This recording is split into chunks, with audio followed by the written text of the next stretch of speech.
all over the world.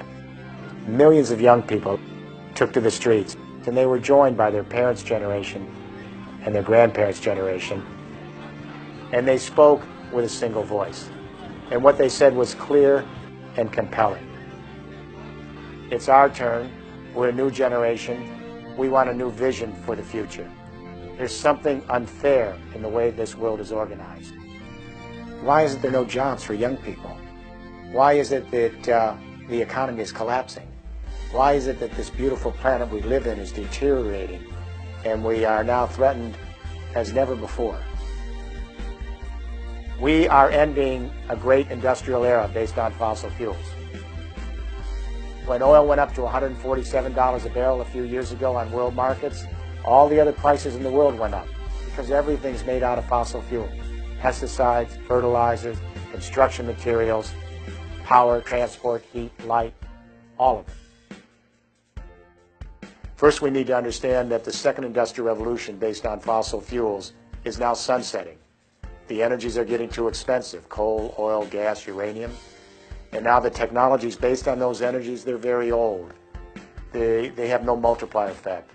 And the entire infrastructure of this civilization based on these carbon fuels is now on life support. Fossil fuels are the most elite energies in the world. They're not found everywhere. They're only found in a few places.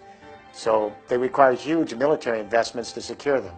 They require massive finance capital from banks to organize them from the wellhead to the final user.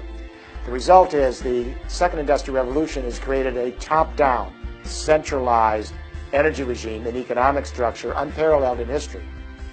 And today, at the end of this second industrial revolution, 3 of the 5 largest companies in the world are global energy companies. And underneath these companies are the large banks that finance this second industrial revolution energy infrastructure. And under the banks are 500 or so global companies who feed off the oil spigot from telecommunications to transport. And when we put this all together, it's shocking to realize that these 500 companies make up 1/3 of the GDP of the entire world.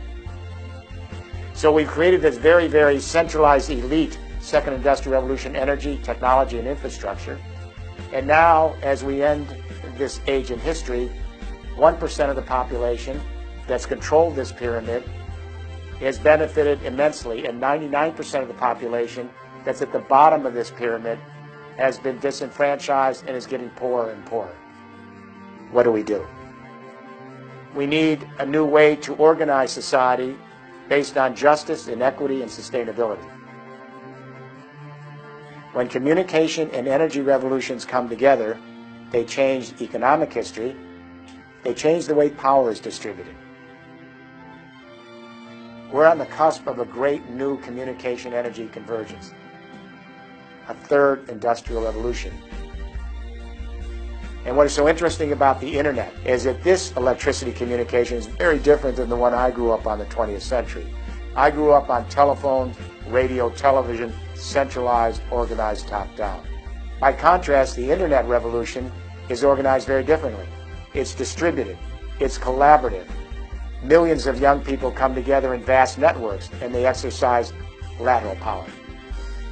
This internet communication revolution is just now beginning to merge with a new energy regime, and we transform the entire electricity grid of the world to an energy internet, so that when millions and millions of buildings are collecting green energy on site, storing that energy in hydrogen like we store media in digit. And then if you don't need some of that energy and some of your neighbors do, your software can direct your energy across an energy internet and you can share it across continents. This is power to the people. This is lateral power.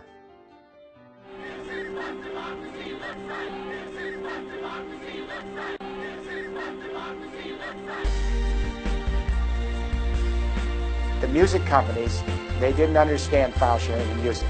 When millions and millions of young people began to create software to distribute and collaborate and share their music in vast networks, the music companies thought it was a joke.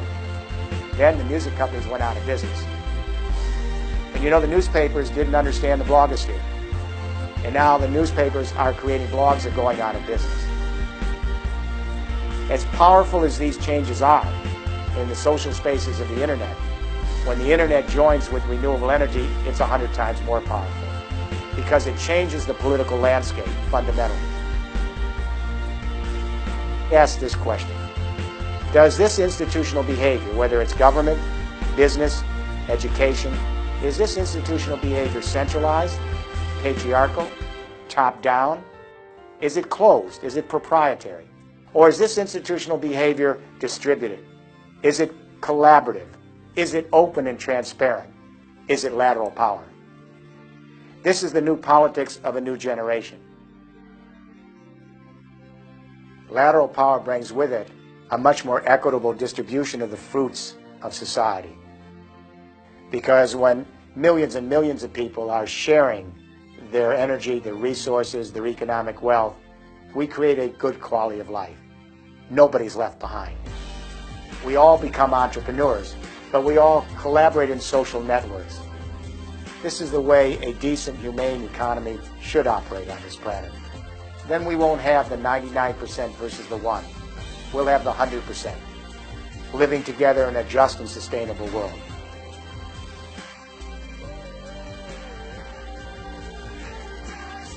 So my hope for this young generation: point the way.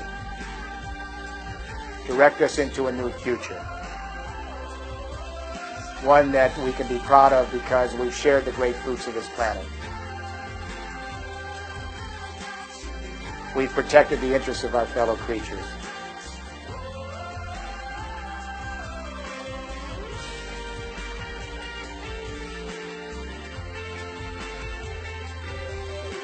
We've preserved this earth for future generations. We've made a better world.